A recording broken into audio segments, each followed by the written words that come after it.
Gas നമ്മളിന്ന് വന്നേക്കുന്ന ഒരു പുതിയ വീഡിയോയിട്ടാണ്. എന്താണെന്ന് വെച്ചാൽ അമ്മയെ ഹെൽപ്പ് ചെയ്യണം ഗ്യാസ്. ഇതിങ്ങനെ ഇതിനകത്ത് നിങ്ങൾ സാധനം ഇട്ടിട്ട് കറക്റ്റായിട്ട് ദൈവം ഇങ്ങനത്തെ സാധനം ഉണ്ട്. അവിടെ ഇതിനകത്ത് ഇതുപോലെ ഷേപ്പ് ഇട്ടിരുന്നത് അത് ഇതിനകത്ത് സ്ട്രെയിറ്റ് ആയിട്ട് വെക്കണം.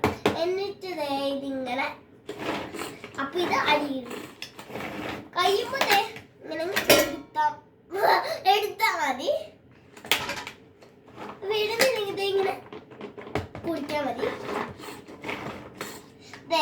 അരച്ച് കഴിയുമ്പോൾ ഇങ്ങനെ അങ്ങ് വെച്ചാൽ മതി കേട്ടാ. അത് കഴിഞ്ഞോ ഈ സാധനം കഴിഞ്ഞെങ്കിൽ തോന്നുമെങ്കിൽ ഇങ്ങനെ നോക്കും കേട്ടോ. അത് കഴിഞ്ഞിട്ട്